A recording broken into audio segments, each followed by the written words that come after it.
Assalamualaikum warahmatullahi wabarakatuh. Kembali lagi bersama saya Miftahul Huda dalam Bicara Bola.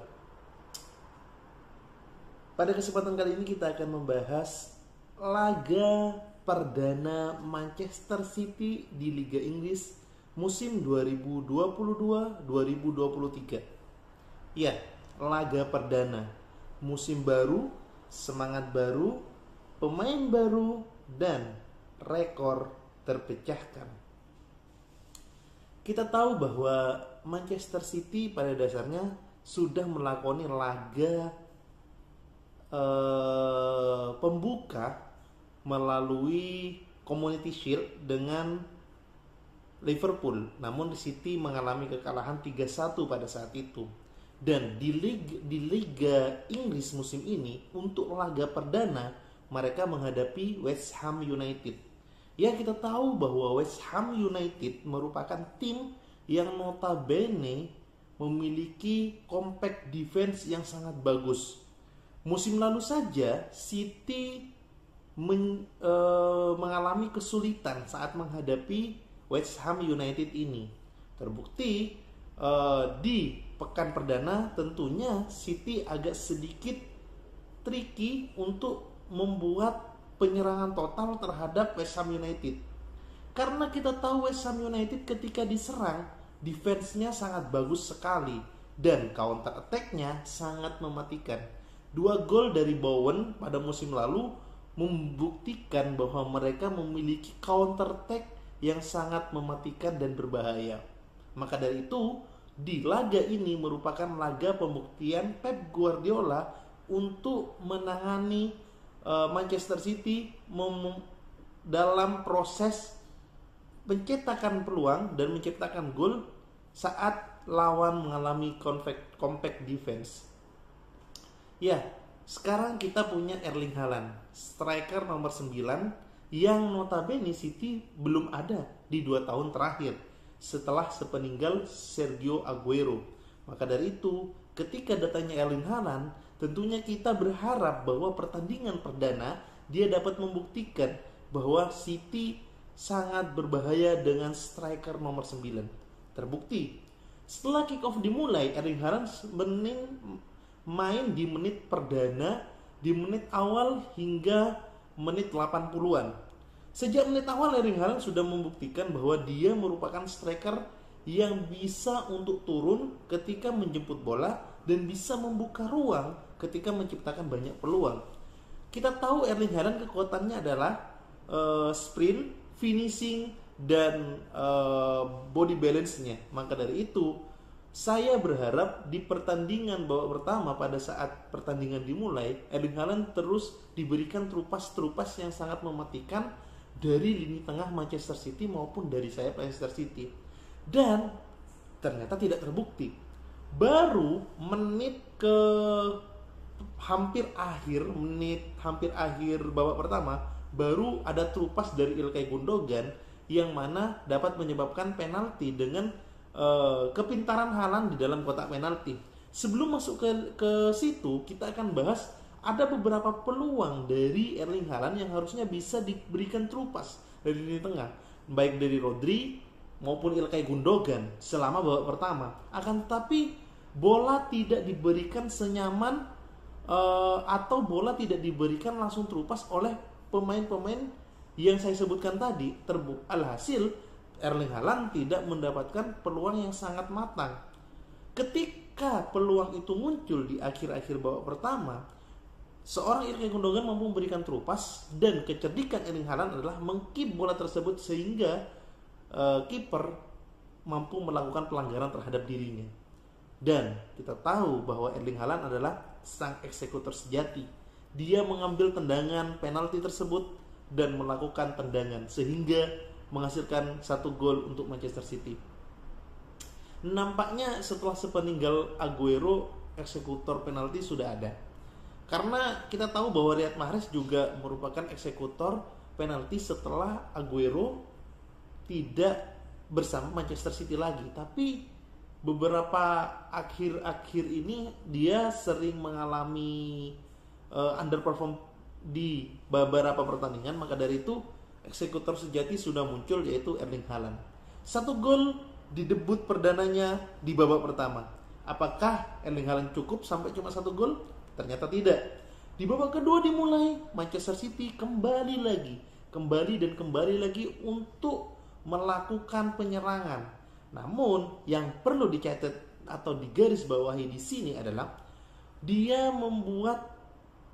Pep Guardiola membuat pertandingan melawan West Ham itu menjadi yang awalnya 4-3-3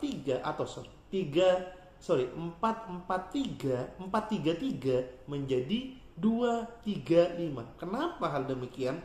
Karena wingbacknya atau fullbacknya menjadi intercept fullback, di mana Joe Cancelo dan Kyle Walker masuk ke lini tengah membantu Rodri di lini tengah, sedangkan Ilkay Gundogan dan Kevin De Bruyne membantu lini penyerangan, sedangkan wide sayapnya atau wide attack-nya Foden dan seorang Jack Grealish hanya mampu menyisir dari sisi sebelah kanan ataupun kiri.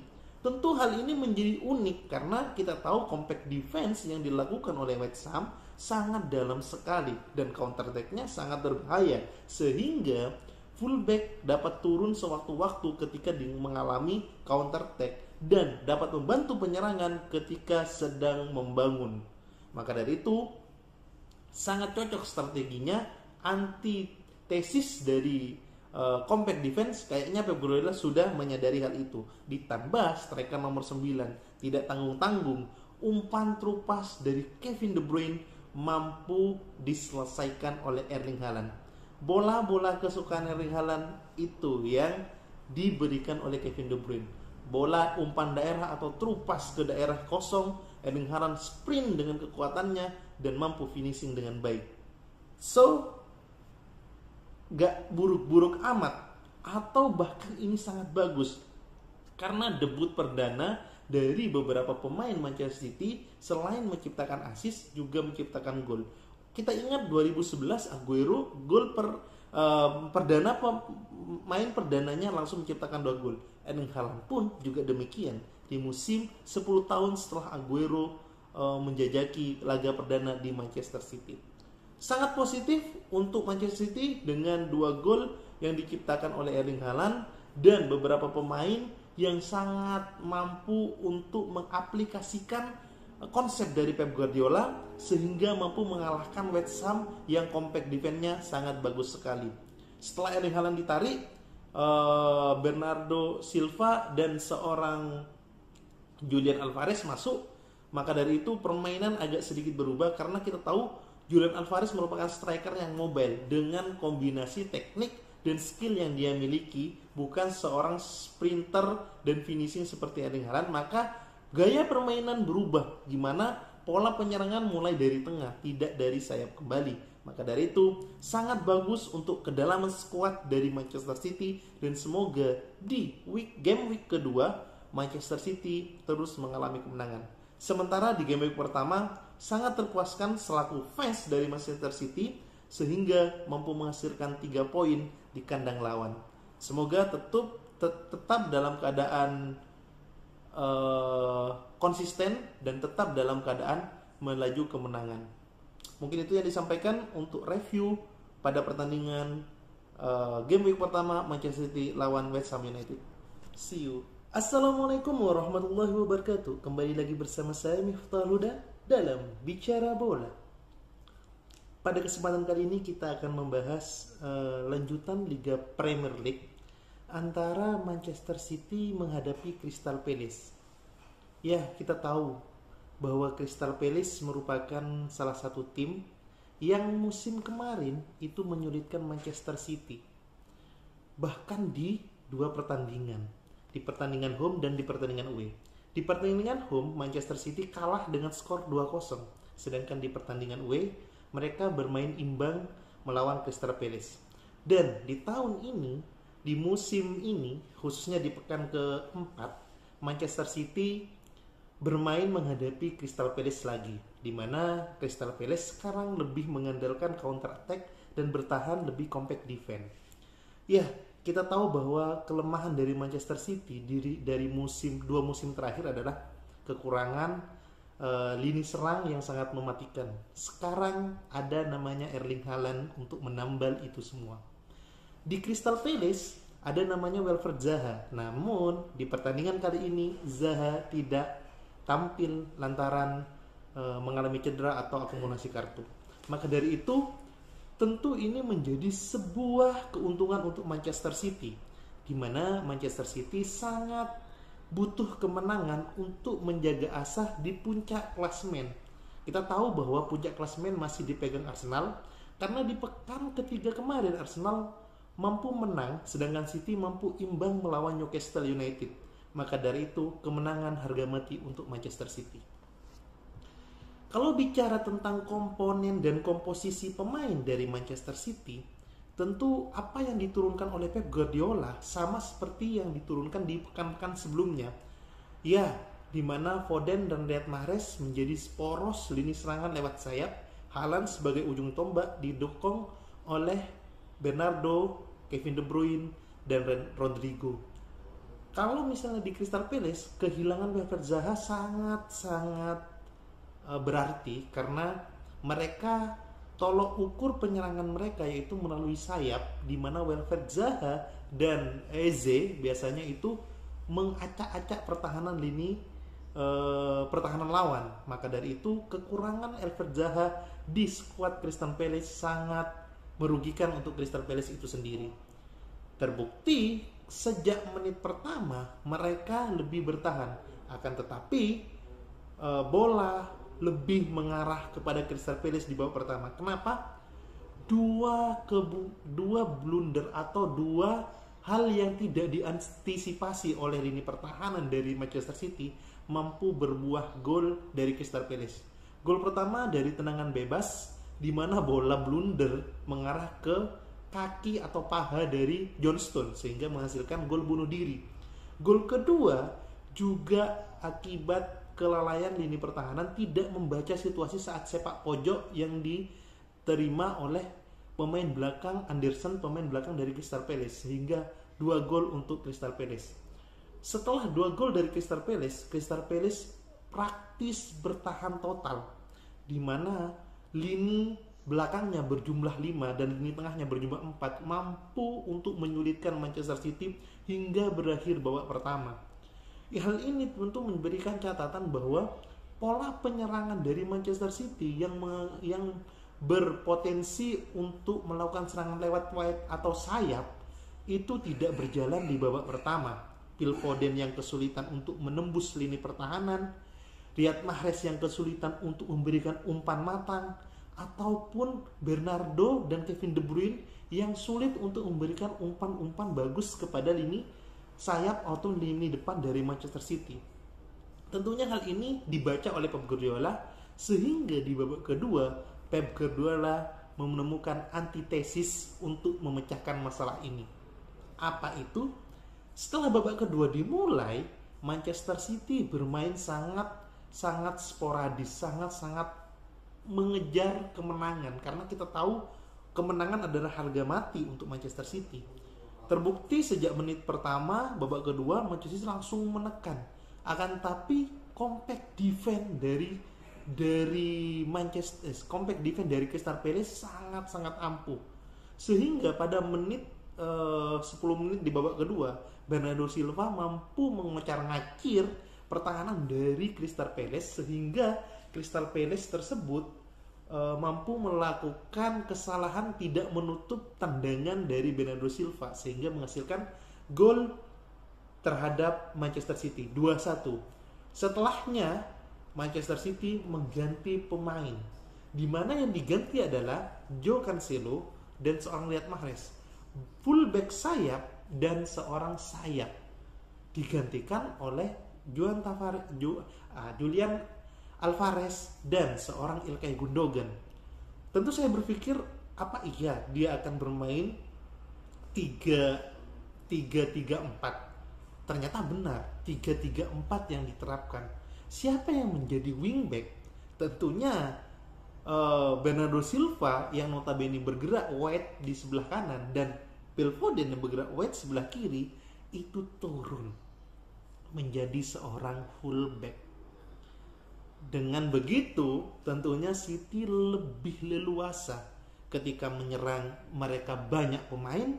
Ketika bertahan, mereka kuat dengan John Stone, Ruben Dias, dan seorang Kelly Walker. Ditambah Bernardo Silva dan seorang Phil Foden juga ikut bantu turun. Kadang unik ketika Bernardo Silva agak naik, Phil Foden agak turun. Seakan-akan Phil Foden menjadi fullback bayangan, fullback kiri bayangan. Hal ini menjadi unik karena jarang sekali kita melihat seorang Phil Foden itu turun sampai menjadi seorang fullback. Akan tetapi ini adalah sebuah strategi dari Pep Guardiola untuk memecahkan masalah menciptakan gol. Terbukti ketika semuanya menyerang dan sepak pojok pun didapatkan, akhirnya bola muntahan atau bola muntah dari mulut gawang mampu diheading oleh Julian Alvarez kepada Phil Foden. Phil Foden memberikan umpan ciamik kepada Erling Haaland dan boom, gol penyama kedudukan oleh Erling Haaland. Gak sampai di situ, semakin kuat pertahanan Crystal Palace, semakin kuat pula City untuk menghancurkan. Maka dari itu, ketika City memulai lagi penyerangan, bola dari sisi kanan, sisi kiri, bola yang diterobos oleh seorang Bernardo Silva mampu memberikan umpan 1-2 dengan Julian Alvarez dan diteruskan oleh Bernardo kepada John Stone. John Stone mampu memberikan entah ini shooting atau umpan, kita juga gak tahu karena John Stone mengarah kakinya ke depan gawang, tapi bola melenceng ke sisi samping. Disitulah Haaland berdiri. Right man on the right place. Itu kiranya yang bisa disebut untuk kejadian gol ketiga atau gol kedua dari Erling Haaland itu sendiri. 3-2 comeback game dengan strategi yang sangat ciamik oleh Pep Guardiola dengan menerapkan 8 pemain yang notabene tengah dan depan. Itu sangat-sangat memukau. Terbukti di gol ketiga itu adalah gol ketiga Haaland maksudnya. Gol ketiga dan gol keempat untuk Manchester City di pertandingan ini itu adalah gol kesukaan Haaland, di mana umpan terupas membelah pertahanan mampu diteruskan oleh Erling Haaland menjadi sebuah gol yang sangat fantastis. Hat-trick pertama Erling Haaland di Liga Premier League dan gol yang sangat bagus oleh Erling Haaland di Liga Premier League mampu memberikan City kemenangan dan comeback. Dengan tertinggal 2 gol di babak pertama, mampu membalas 4 gol. Kata Coach Justin, kamu kemasukan 2 dan kamu membalas dengan 4 gol, you still win the game. Assalamualaikum warahmatullahi wabarakatuh. Kembali lagi bersama saya Miftah Huda dalam Bicara Bola. Pada kesempatan kali ini kita akan membahas lanjutan Liga Premier League antara Manchester City menghadapi Nottingham Forest. Ya, kita tahu Nottingham Forest adalah klub promosi dari Liga 2 Inggris, yaitu Championship, yang mana bersama 2 tim lainnya mampu bermain di Liga Inggris di musim 2022-2023. Namun patut kita ketahui bahwa Nottingham Forest ini merupakan klub yang mana pada terdahulunya di musim 80-an, 1980-an mereka sangat dikdaya, bahkan memenangkan 2 gelar Liga Champion. Akan tetapi mereka lambat laun terpuruk dan masuk ke kasta kedua, dan sekarang mereka kembali lagi di musim 2022-2023 menghadapi Manchester City di kandang Manchester City. Tentunya hal yang sulit, tapi membuat para semangat pemain dari Nottingham Forest. Untuk Manchester City sendiri, tentunya ini menjadi sebuah laga menjaga asa memuncak klasemen, bahwa Manchester City harus memenangkan laga agar bisa terus menempel Arsenal, karena kita tahu Arsenal menyapu bersih semua pertandingan tanpa ada kekalahan maupun hasil imbang. Maka dari itu City perlu adanya kemenangan untuk menjaga asa di puncak klasemen. Ya, kalau kita melihat Manchester City dan Nottingham Forest, kita tentu harus melihat detail komposisi starting line up yang diturunkan oleh Pep Guardiola. Biasanya Pep Guardiola menerapkan posisi 4-3-3 atau bisa menjadi kombinasi 3-5-2 atau 3-4-3, tapi paling banyak adalah 4-3-3, di mana gaya bermain ini memungkinkan untuk tim dari Manchester City bermain dengan total football atau tiki taka pada musim ini. Tapi yang di pekan kelima mereka mengandalkan 4-4-2 klasik. Iya, 4-4-2 klasik, di mana menurunkan 2 striker, di mana satu striker menjadi striker bayangan atau second striker. Nah, kalau kita melihat 4-4-2 klasik, kita mengingat di musim 2011-2012, di mana prem-premnya Sergio Aguero, Edin Dzeko di situ, David Silva, Samir Nasri. Saya melihat komposisi di game week kelima ini sama seperti komposisi di musim 2011-2012. Hampir mirip secara komposisi pemain starting line up, akan tetapi gaya bermain berbeda. Kalau misalnya 2011 lebih mengandalkan long ball dan sayap mereka turun ke tengah, namun di sini lebih mengandalkan passing atau full possession dengan striker yang memanfaatkan ruang dan second striker yang mencari ruang. Nah, di babak pertama tentunya sangat-sangat puas untuk fans City karena Haaland lagi Haaland menciptakan hat-trick di babak pertama. Babak pertama Haaland sudah menciptakan hat-trick. Tentunya gol-gol ini sangat kita perlu ulas. Misal di gol pertama, di mana gol pertama Haaland didapatkan ketika umpan silang dari Phil Foden mampu diteruskan oleh Haaland melalui kakinya yang sangat-sangat kuat. Walaupun dijaga ketat oleh pemain belakang, tapi Haaland mampu menceploskan bola ke gawang dari Dan Henderson sehingga 1-0 untuk Manchester City. Tentunya gol ini membuat Haaland lebih percaya diri lagi karena Haaland berburu gol untuk membuat suatu kemenangan. Karena dari Haaland sendiri targetnya adalah menciptakan banyak gol untuk tim. Nah, setelah itu permainan Manchester City lebih hidup lagi. Umpan, passing kanan kiri, terus penguasaan bola, serta pemberian ruang untuk Erling Haaland dan cara membuka ruang untuk seorang Julian Alvarez membuat City lebih fluid lagi. Terbukti gol kedua melalui skema 1-2 passing, City mampu membuat kegaduhan di dalam kotak penalti sehingga bola sapuan dari back Nottingham Forest menuju ke kaki Haaland dan Haaland dengan mudah menceploskan ke mulut gawang. 2-0 untuk Manchester City. Apakah berakhir? Tidak. Seperti yang saya sebutkan di awal bahwa Haaland lagi menciptakan hat-trick di babak pertama. Tentu gol ketiga akibat dari bola mati sepak pojok sehingga bola pantulan dari seorang Joe Cancelo mampu dipantulkan oleh Phil Foden. Phil Foden mampu memantulkan bola ke John Stone. John Stone mampu memantulkan bola ke Erling Haaland dan terciptalah gol. Gol pingpong di mana Phil Foden, John Stone, Erling Haaland membuat sebuah karya di depan kotak penalti dan menghasilkan sebuah gol. Hat-trick di babak pertama. Apakah ini berakhir? Tidak. Tentu Pep Guardiola membutuhkan kemenangan yang banyak untuk hal ini. Maka dari itu di babak kedua setelah dimulai tanpa pergantian pemain, sehingga di babak kedua baru mulai City langsung ngegas dengan komposisi pemain yang sama di babak pertama. Sehingga pada menit-menit 50-an City mampu lagi unggul lewat tendangan sepakan roket Joe Cancelo. Boom. Dengan akurasi yang sangat presisi dan kekuatan bola yang sangat dahsyat mampu memberikan gol dan menggetarkan jala Dan Henderson yang keempat kalinya. 4-0 untuk Manchester City. Apakah sampai di situ? Tidak. Tentunya Manchester City lebih lagi mengasah pemain untuk bermain sangat indah dengan memasukkan Riyad Mahrez dan seorang Cole Palmer.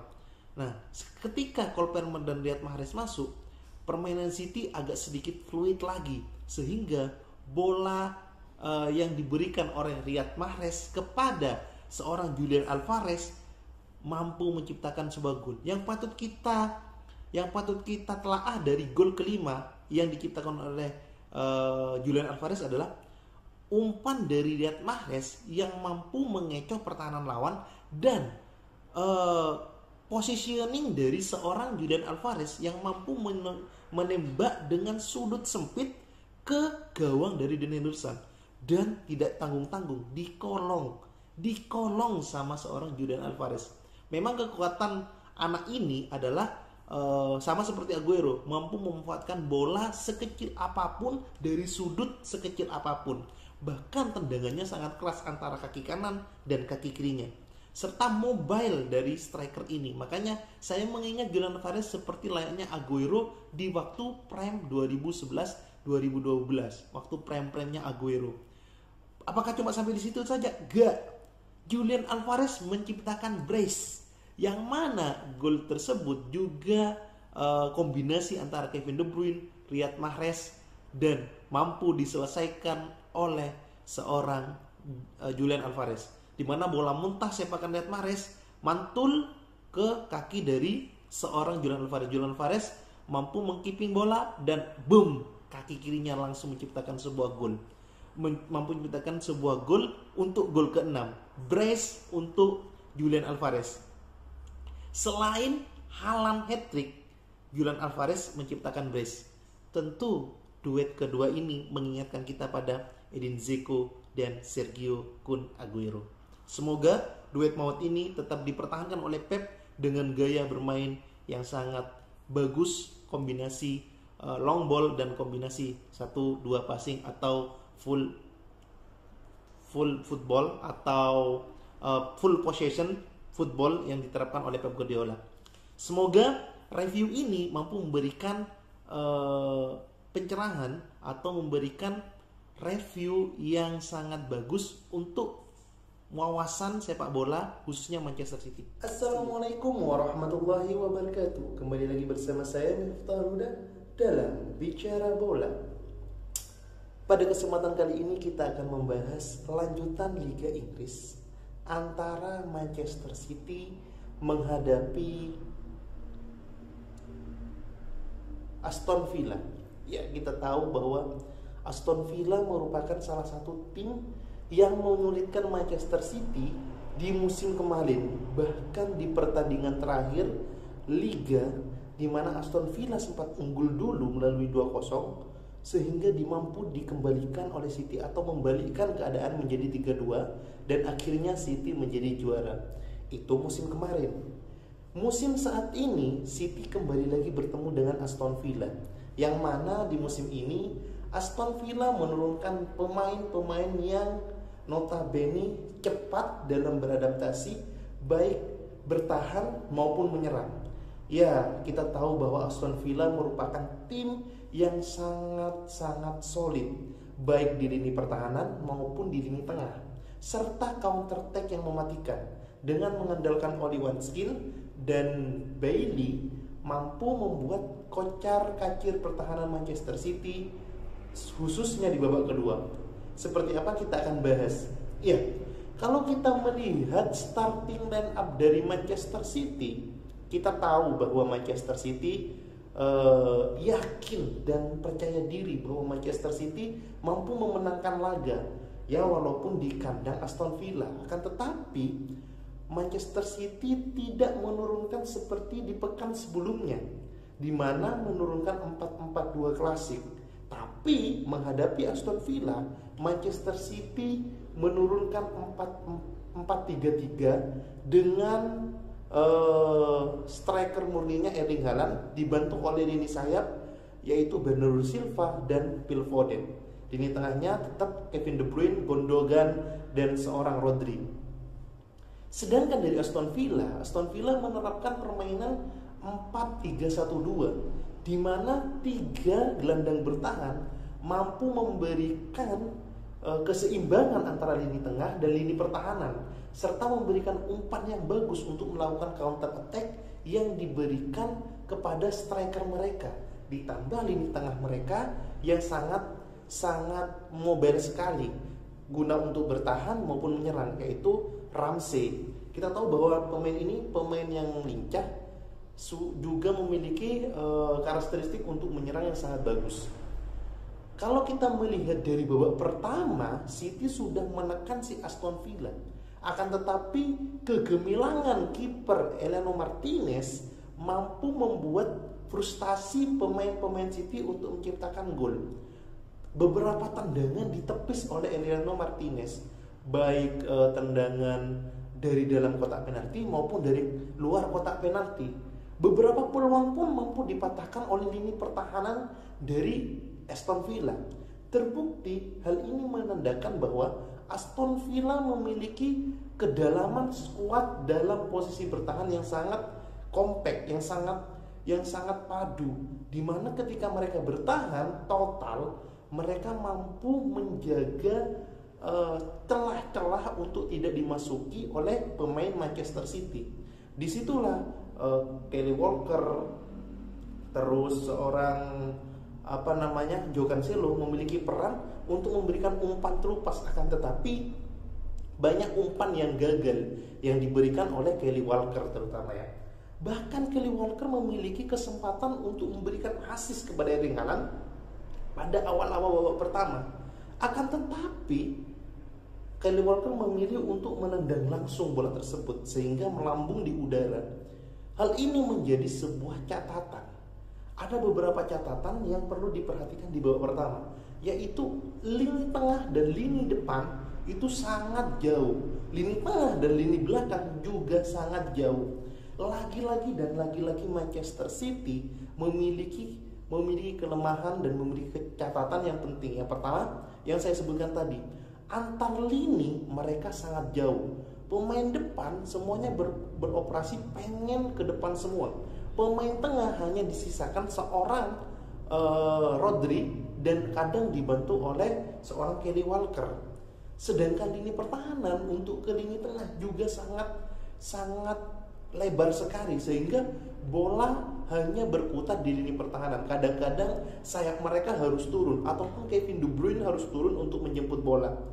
Catatan yang kedua, beberapa passing di babak pertama, khususnya Kyle Walker dan seorang Joe Cancelo itu tidak memberikan efek nyata. Bahkan ada beberapa yang salah passing dari keduanya. Maka dari itu keduanya sangat buruk untuk penampilan di babak pertama, sehingga skor berakhir dengan 0-0. Bagaimana dengan babak kedua?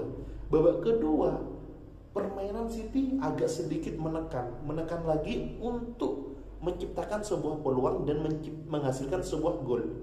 Ya, kita tahu kemenangan menjadi berarti karena Manchester City menjaga asa menghadapi puncak klasemen atau berkompetisi di puncak klasemen, karena kita tahu Arsenal menyapu bersih pertandingan gitu kan. Maka dari itu kemenangan menjadi harga mati untuk Manchester City memuncaki klasemen. Namun setelah beberapa percobaan, City pun akhirnya menciptakan sebuah peluang dan menjadi sebuah gol, di mana assist dari Kevin De Bruyne mampu dimanfaatkan oleh seorang Erling Haaland. Itu pun karena kesalahan Emiliano Martinez membaca arah bola, sehingga bola tidak mampu untuk di-loop dan akhirnya Erling Haaland mampu menciptakan gol. Saya sebagai fans sangat bahagia sekali karena beberapa pertandingan terakhir Erling Haaland mampu menciptakan gol demi gol, dan ini gol ke-10 untuk Haaland. Apakah setelah itu Manchester City menyerang? Iya, menyerang. Akan tetapi ada beberapa catatan lagi. Selain catatan yang di babak pertama tadi, di babak kedua Manchester City pemain tengahnya kurang impresif.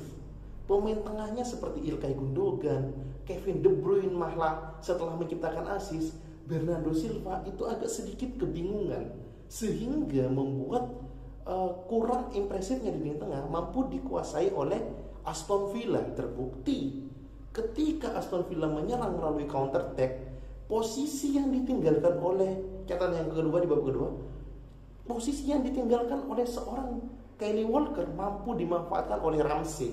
Ramsey memocar-acir pertahanan lawan dan mampu menciptakan sebuah assist kepada Bailey, dan Bailey mampu menciptakan sebuah gol. Catatan demi catatan ini patutnya Pep Guardiola sadari. Terus catatan yang terakhir untuk City adalah kembali lagi overthinking dari Pep Guardiola. Kenapa? Karena Pep Guardiola memanfaatkan pemain yang bermain di lapangan untuk bermain penuh, padahal mereka lagi underperform. Mungkin mereka disiapkan untuk pemain yang tidak main, disiapkan untuk Liga Champion. Akan tetapi untuk menjaga asah Liga patut membuat keputusan yang nyata. Kita udah tahu bahwa pemain lini tengahnya itu kurang impresif. Seharusnya bisa memasukkan beberapa pemain semacam Alvarez mungkin untuk menjaga gedor, atau enggak Cole Palmer atau Jack Grealish sekalipun. Tapi Pep selalu overthinking, sehingga overthinking Pep hanya merubah satu pemain dengan posisi yang sama, yaitu Bernardo Silva dengan Riyad Mahrez. Tetapi Riyad Mahrez juga seperti apa yang saya katakan, underperform. 2 peluang di depan kotak penalti dia tidak mampu memanfaatkan. Maka dari itu, ya ini penampilan yang buruk menurut saya selama di 6 laga awal Manchester City di musim ini. Walaupun ini imbang, harusnya ini bisa menjadi sebuah kemenangan untuk Manchester City. Dan semoga catatan-catatan ini menjadi sebuah evaluasi untuk Pep Guardiola dan Manchester City ke depannya. Assalamualaikum warahmatullahi wabarakatuh. Kembali lagi bersama saya Miftahul Huda dalam Bicara Bola. Pada kesempatan kali ini kita akan membahas lanjutan Liga Inggris antara Derby Manchester. Ya, kita tahu bahwa Manchester City menghadapi Manchester United di Etihad Stadium. Manchester City dan Manchester United sama-sama memiliki tren positif di 5 pertandingan terakhir, di mana Manchester City 2 kali imbang, 3 kali menang, sedangkan Manchester United hanya sekali kalah dan sisanya menang beruntun.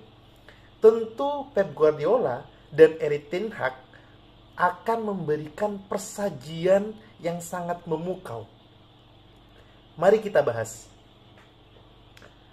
Manchester City dengan Pep Guardiola, kita tahu bahwa suatu kombinasi yang sangat-sangat bagus.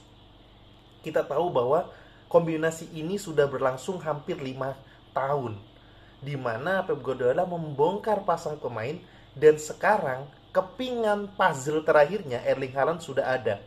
Dulu menghadapi Manchester United, mereka menang 4-1 walaupun tanpa striker murni. Mereka mengandalkan seorang attacking midfield untuk menjadi false nine-nya. Either itu Kevin De Bruyne, Bernardo Silva maupun Phil Foden.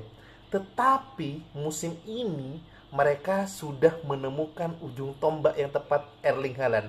Ya, kita tahu Erling Haaland, anak dari Alfie Haaland. Alfie Haaland yang mana karirnya mati atau hampir berakhir di tangan pemain dari Manchester United, Roy Keane. Tentu ada dendam kesumat dari Alfie Haaland yang ditujukan kepada Manchester United, yang mana harus diwakilkan oleh anaknya. Ya, Manchester City sudah menemukan puzzle, dan terbukti di beberapa pertandingan Manchester City, Haaland selalu menciptakan gol demi gol.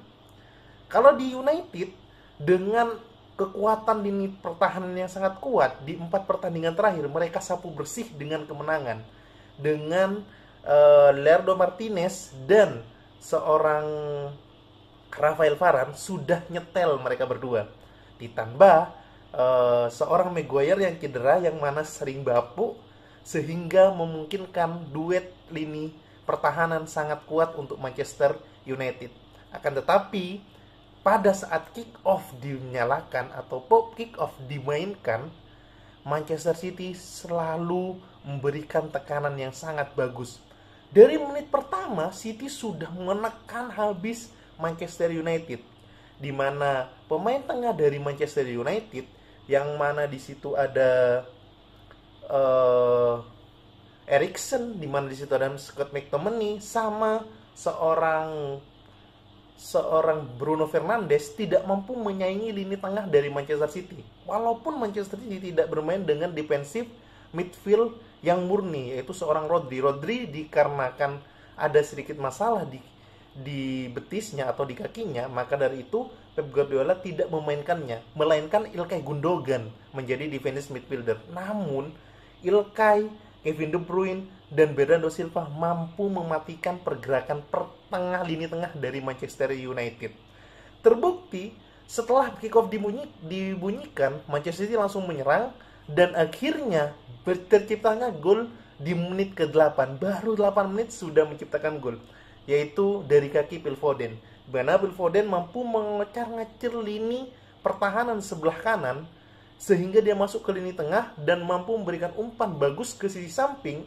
Dan di situ Bernardo Silva memberikan umpan matang ke lini tengah, umpan tarik yang sangat bagus sehingga Phil Foden mampu menciptakan gol dengan ciri khasnya.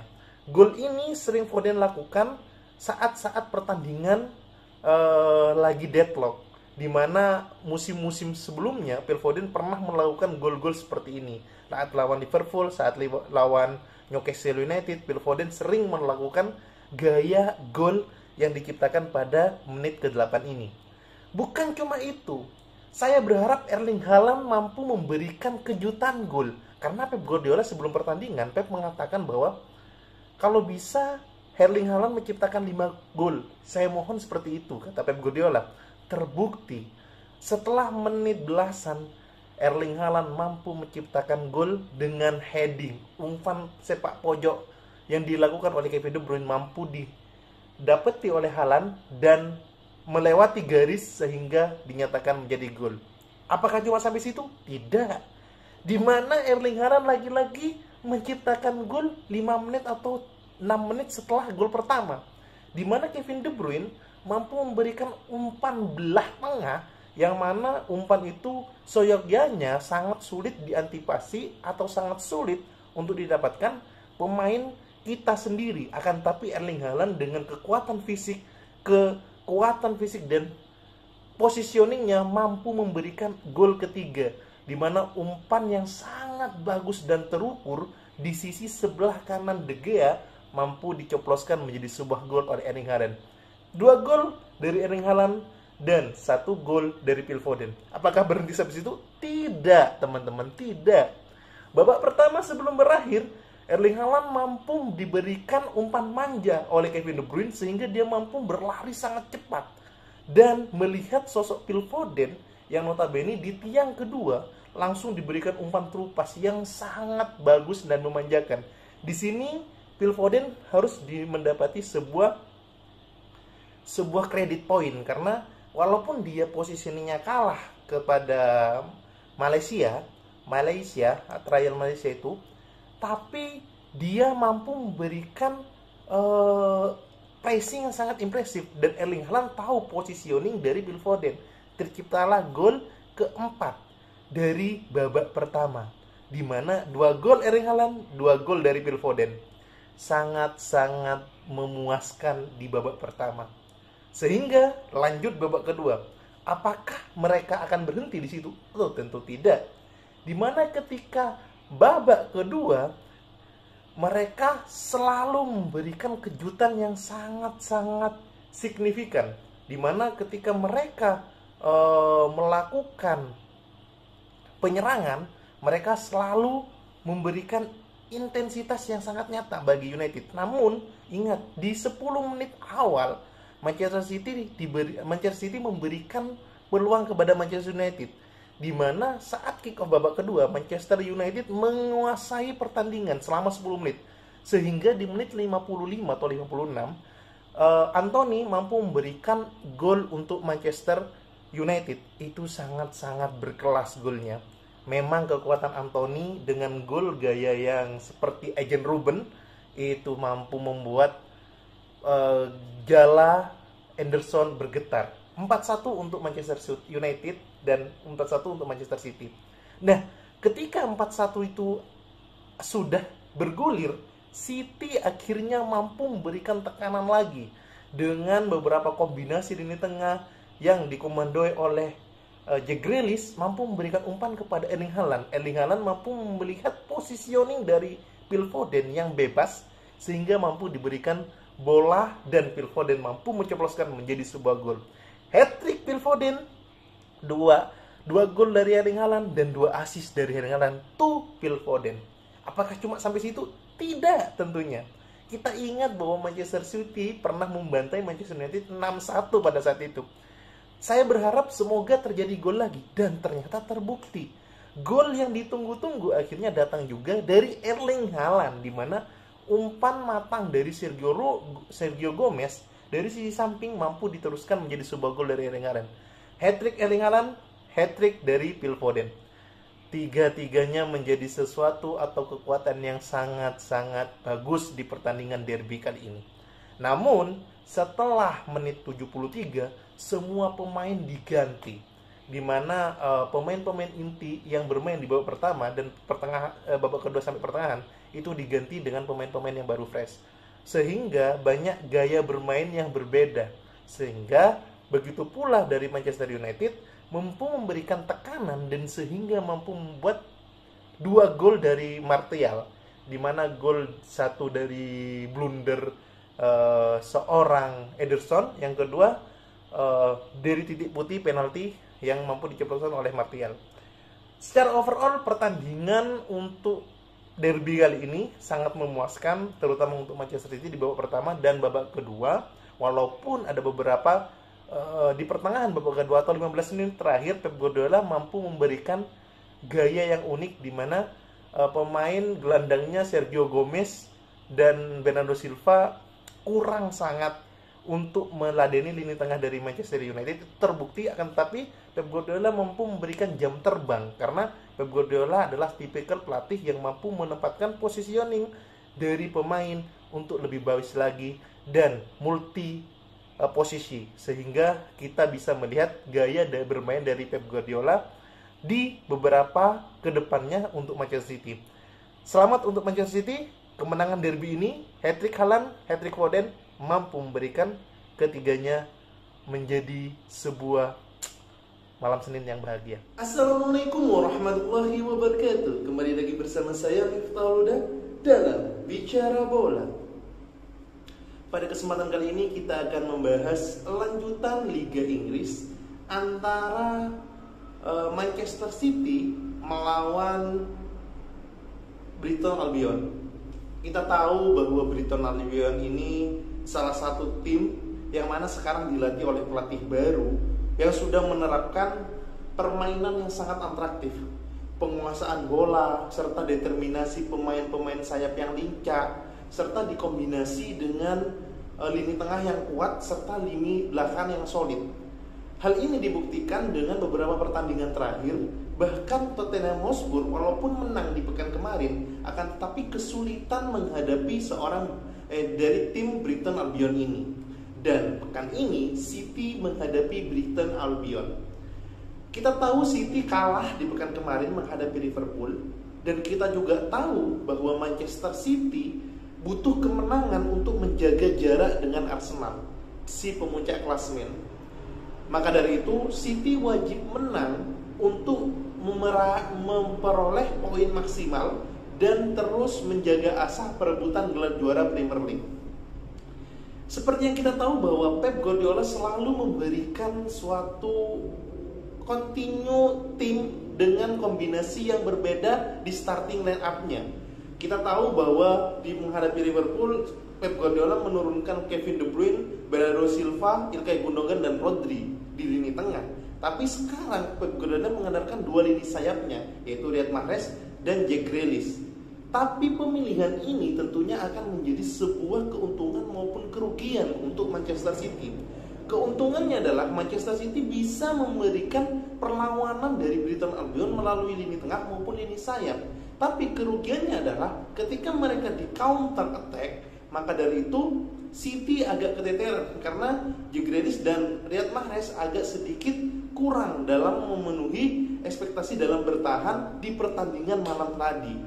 Ditambah bek kanannya seorang Akanji. Kita tahu Akanji memiliki kualitas yang sangat bagus sebagai center back.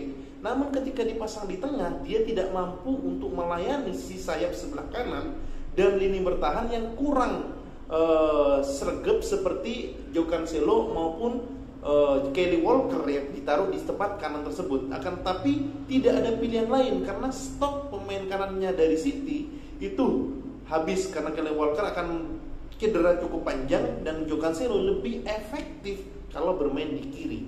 Pertandingan di babak pertama, Manchester City banyak menguasai pertandingan, banyak menguasai bola, di mana terus ditekanlah kiper dari Brighton Albion.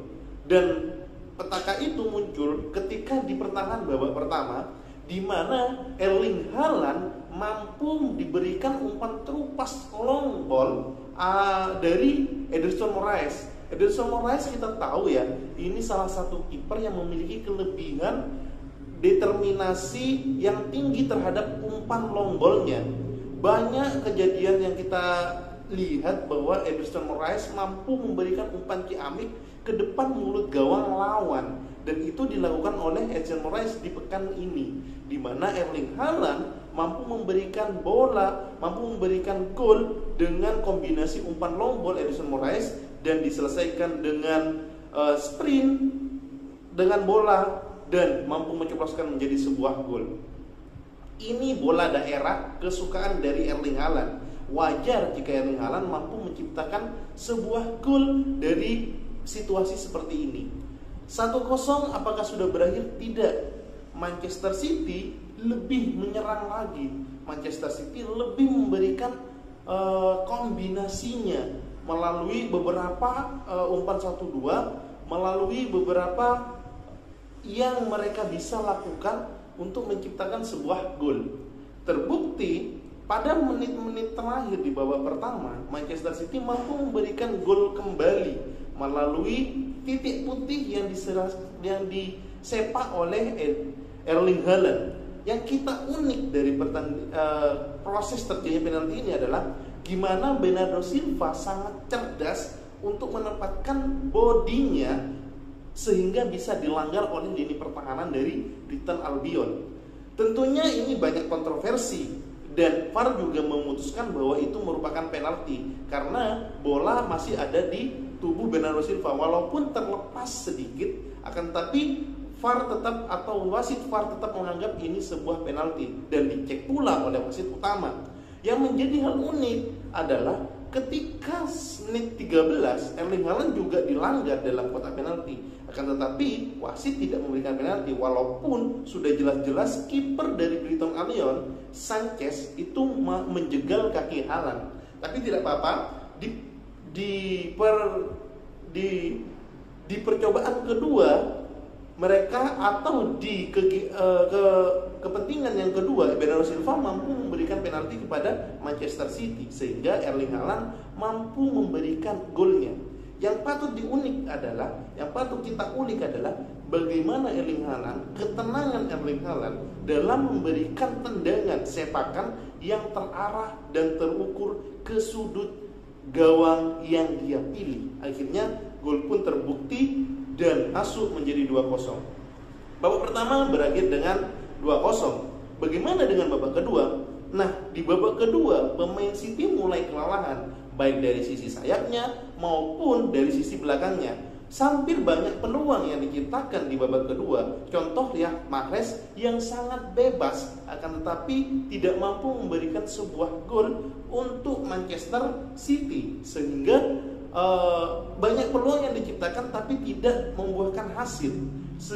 Alhasil Pep Guardiola menarik Riyad Mahrez dan Jack Grealish untuk menambah jaya gedornya.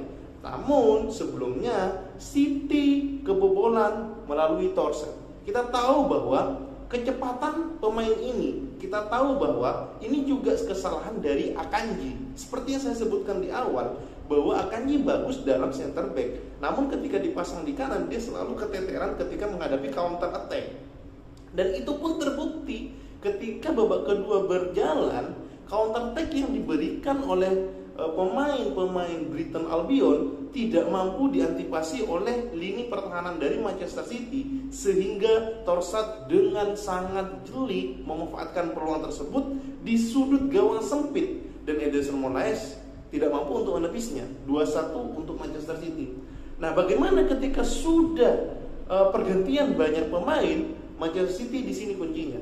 Ketika banyak kalau banyak pemain sudah diganti dengan pemain fresh Phil Foden maupun Cole Palmer, City lebih banyak untuk memberikan tekanan-tekanan yang sangat ciamik, namun tidak memberikan sebuah hasil. Akan tetapi malah Brighton Albion yang memberikan kombinasi passing, penguasaan bola yang sangat bagus. Dan yang unik adalah di akhir pertandingan penguasaan bola City kalah terhadap Brighton Albion. Ini cukup aneh karena terakhir saya melihat City kalah dalam penguasaan bola itu saat melawan Real Madrid di kandang Real Madrid pada Champion musim 2019-2020. Ya, kalau enggak 2018-2019. Sehingga agak aneh ketika Pep Guardiola memainkan dengan strategi yang seperti demikian, atau memang pelatih Brighton Albion ini yang sangat bagus dalam positioning, dalam membangun sebuah serangan. Ya, kita tahu mereka hanya menggunakan 3-4-3 di mana 4 tengahnya sejajar. Akan tetapi kombinasi passing pendek maupun passing panjangnya itu sangat-sangat akurat. Dan City, saya akui pertandingan malam tadi penguasaan bolanya kalah terhadap Brighton Albion. Namun Haaland tetaplah Haaland. Brace untuk Haaland di pertandingan ini dan menjadi top skor dan semoga terus menciptakan banyak gol. Kita tunggu di pertandingan Liga Champions akhir pekan nanti atau tengah pekan nanti untuk Manchester City menghadapi Dortmund. Assalamualaikum warahmatullahi wabarakatuh. Kembali lagi bersama saya Miftah Huda dalam Bicara Bola. Mohon maaf, ada beberapa video atau beberapa laga dari Manchester City yang tidak dibuatkan video karena lagi musim atau lagi kesehatan terganggu dari diri saya. Maka dari itu tidak membuat beberapa review pertandingan dari Manchester City. Sebenarnya sekarang masih dalam kondisi recovery, akan tetapi ini momen yang pas ketika saya membuat video ini karena Haaland is back. Ya, kita tahu bahwa pertandingan Manchester City sangat ditunggu-tunggu oleh penggemar atau fans dari Manchester City. Apalagi ketika kehilangan seorang striker murninya yaitu Erling Haaland. Haaland memberikan dampak penting untuk Manchester City sehingga dapat membuat performa tim dari Manchester City lebih meningkat lagi, baik di kancah Eropa maupun di liga domestik. Maka dari itu kehilangan Haaland beberapa pertandingan sangat menyulitkan Manchester City untuk memberikan tajinya berupa suntikan-suntikan gol ataupun antraksi yang telah diberikan oleh Erling Haaland tersebut. Namun di pekan ini pertandingan lanjutan Liga Premier League antara City melawan Fulham, Haaland kembali dalam pertandingan dan performanya. Kita tahu bahwa Manchester City starting line up-nya menurunkan seorang Julian Alvarez. Dan Julian Alvarez juga tidak bermain buruk di pertandingan kali ini. Karena Julian Alvarez juga memberikan kontribusi yang nyata ketika kekosongan Erling Haaland. Namun saat di pertandingan sebelumnya, saat melawan Leicester City, Julian Alvarez agak sedikit kekurangan supply ataupun daya jelajah di lini depan. Namun Julian Alvarez mampu memberikan tajinya ketika di Liga Champions pekan terakhir di fase grup, di mana dia menyumbangkan 2 assist dan 1 gol. Terbukti ketika dia dimainkan lagi di pertandingan lawan Fulham, maka dari itu dia memberikan 1 gol dan merepotkan lini pertahanan Fulham.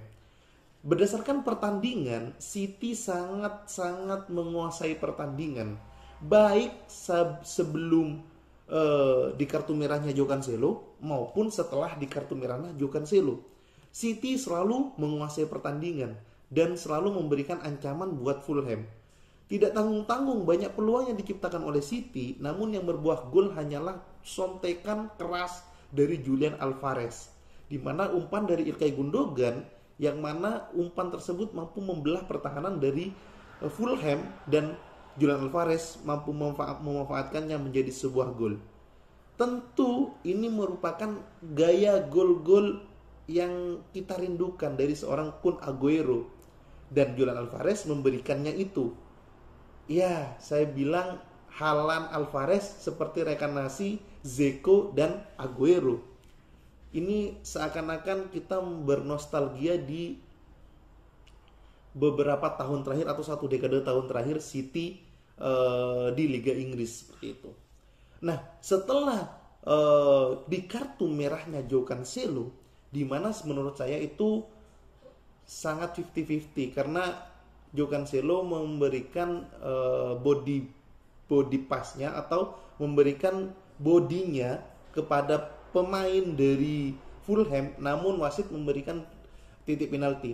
Kenapa saya bilang 50-50? Karena posisi bola itu tidak di kaki, sebenarnya ada di kaki pemain Fulham, tapi agak sedikit lepas sehingga João Cancelo mampu memberikan body charge-nya. Tapi João Cancelo tidak sadar bahwa dia memberikan body charge dari sisi sebelah belakang agak menjorok ke depan, sehingga hal ini mampu dibaca oleh wasit sebagai sebuah pelanggaran. Dan anehnya adalah harus kartu merah.